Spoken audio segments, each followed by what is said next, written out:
Langit Gaza malam itu terlihat tenang. Tidak ada suara jet tempur. Tidak ada ledakan besar yang mengguncang kota. Tapi justru di saat itulah sesuatu yang jauh lebih berbahaya mulai bergerak diam-diam. Dan Benjamin Netanyahu tahu, perang ini tidak lagi hanya soal Hamas. Israel mulai berbicara tentang masa depan Gaza, tentang pemerintahan baru, tentang wilayah tanpa Hamas. Tapi di balik semua istilah diplomatik itu, muncul satu pertanyaan yang mulai membuat Timur Tengah gelisah. Siapa sebenarnya yang akan menguasai Gaza setelah perang ini berakhir? Karena yang sedang diperebutkan sekarang bukan cuma wilayah, tapi kendali penuh atas masa depan Palestina. Setelah berbulan-bulan perang brutal, tekanan internasional terhadap Israel terus meningkat. Menurut Reuters, korban jiwa di Gaza terus bertambah, bahkan setelah berbagai kesepakatan gencatan senjata diumumkan. Sementara itu, kawasan-kawasan strategis di utara dan selatan Gaza perlahan berubah menjadi zona kontrol militer Israel. Tapi, inilah yang tidak banyak orang ketahui. Di saat dunia fokus pada pertempuran dan bantuan kemanusiaan, pembicaraan besar justru mulai bergerak di belakang layar.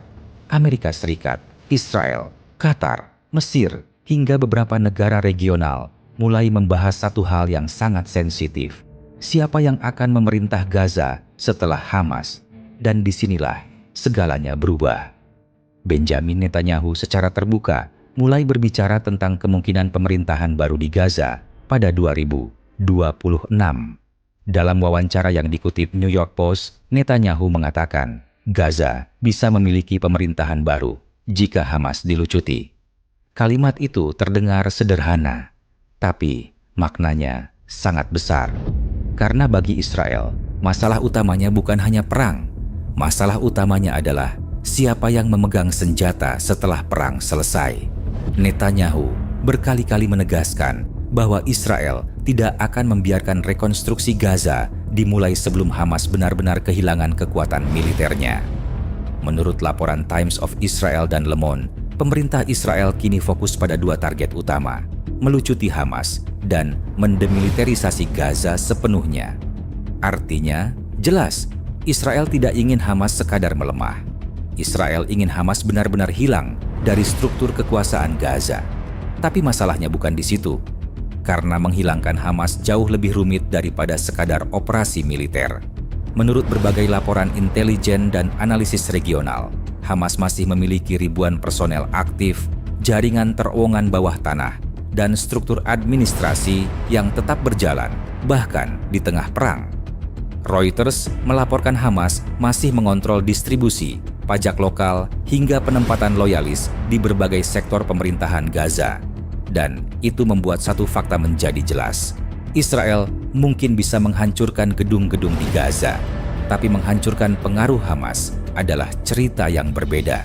Karena Hamas bukan hanya kelompok bersenjata, Hamas sudah menjadi bagian dari struktur sosial dan politik Gaza selama bertahun-tahun. Itulah sebabnya pembahasan soal pemerintahan baru mulai muncul. Amerika Serikat bersama sejumlah mediator internasional mulai mendorong pembentukan badan administratif teknokratik untuk Gaza. Salah satu struktur yang paling banyak dibahas adalah National Committee for the Administration of Gaza dan Board of Peace, sebuah kerangka internasional yang disebut akan mengatur masa transisi Gaza pasca perang. Nama-nama diplomat senior mulai masuk. Negara-negara donor mulai disebut. Bahkan pembahasan mengenai pasukan stabilisasi internasional mulai dibicarakan. Tapi justru disitulah konflik baru muncul. Karena sebagian politisi garis keras Israel menolak konsep itu sepenuhnya. Menurut The Guardian, sejumlah menteri sayap kanan dalam koalisi Netanyahu bahkan menolak rencana pasca perang yang didukung Amerika Serikat. Menteri Keuangan Israel Bezalel Smotrich disebut ingin Gaza berada di bawah kontrol keamanan Israel secara permanen. Dan itu memunculkan ketakutan besar. Apakah Israel benar-benar ingin menciptakan pemerintahan Palestina baru atau justru ingin mempertahankan kontrol permanen atas Gaza? Pertanyaan itu semakin kuat ketika Israel mulai memperluas zona kontrol di berbagai titik strategis. Salah satu yang paling kontroversial adalah pembentukan koridor keamanan baru yang membelah Gaza. Netanyahu menyebut langkah ini sebagai bagian dari tekanan terhadap Hamas. Di atas peta militer, itu terlihat seperti operasi keamanan biasa. Tapi bagi banyak analis Timur Tengah, koridor-koridor itu perlahan mengubah bentuk Gaza secara permanen. Dan dunia mulai menyadarinya. Financial Times melaporkan pemerintah Netanyahu juga mempercepat berbagai kebijakan kontroversial di wilayah Palestina lainnya, termasuk tepi barat. Jumlah pemukiman meningkat, kontrol administratif diperluas, dan tekanan terhadap wilayah Palestina terus bertambah.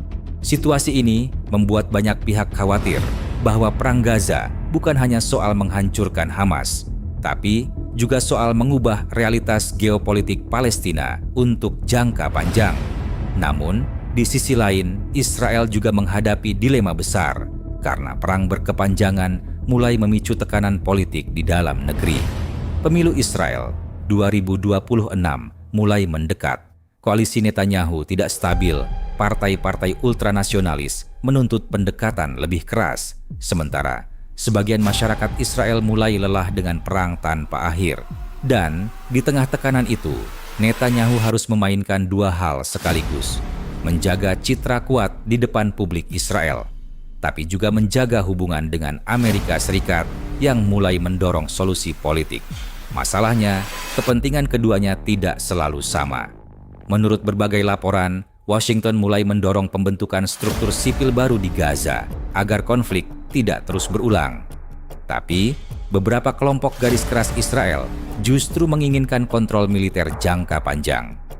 Dan disinilah situasinya menjadi sangat berbahaya. Karena, jika tidak ada pemerintahan baru yang stabil, maka Gaza bisa berubah menjadi wilayah tanpa kendali penuh. Sebuah ruang kosong kekuasaan. Dan sejarah Timur Tengah menunjukkan satu hal, kekosongan kekuasaan hampir selalu melahirkan konflik baru. Bahkan sekarang saja, berbagai kelompok anti-Hamas mulai bermunculan di Gaza. Sebagian disebut mendapat dukungan diam-diam dari pihak luar. Ketegangan internal antar kelompok Palestina mulai meningkat. Artinya, ancaman berikutnya mungkin bukan lagi perang Israel melawan Hamas, tapi konflik internal di Gaza sendiri. Dan itu bisa jauh lebih sulit dikendalikan, karena ketika perang berubah menjadi perebutan kekuasaan internal, garis musuh mulai kabur, aliansi berubah cepat, dan rakyat sipil biasanya menjadi pihak pertama yang hancur. Sementara itu, situasi kemanusiaan di Gaza terus memburuk. Infrastruktur rusak besar-besaran, distribusi bantuan terganggu, ribuan keluarga masih hidup di wilayah yang tidak stabil. Menurut berbagai laporan internasional, proses rekonstruksi bahkan belum benar-benar dimulai karena belum ada kepastian siapa yang akan memegang kendali pemerintahan. Dan itulah inti sebenarnya dari seluruh konflik ini. Bukan hanya tentang perang, tapi tentang siapa yang akan menulis ulang masa depan Gaza. Apakah Hamas masih akan bertahan dalam bentuk baru?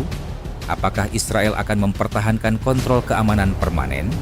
Apakah pemerintahan teknokratik internasional benar-benar bisa bekerja? Atau justru seluruh wilayah ini sedang bergerak menuju konflik yang lebih besar? Karena sampai hari ini, satu hal masih belum berubah. Perang mungkin melambat, tapi perebutan kekuasaan baru saja dimulai. Dan pertanyaan terbesar sekarang bukan lagi kapan perang Gaza berakhir, melainkan siapa yang akan menguasai Gaza setelah semuanya selesai. Tulis pendapat Anda di komentar, saya akan baca dan bahas di video berikutnya. Jika Anda suka analisis seperti ini, jangan lupa like, karena itu membantu channel ini berkembang. Dan subscribe sekarang, karena kita akan terus mengikuti perkembangan konflik ini secara real time. Share video ini ke teman Anda, karena informasi seperti ini penting untuk dipahami semua orang.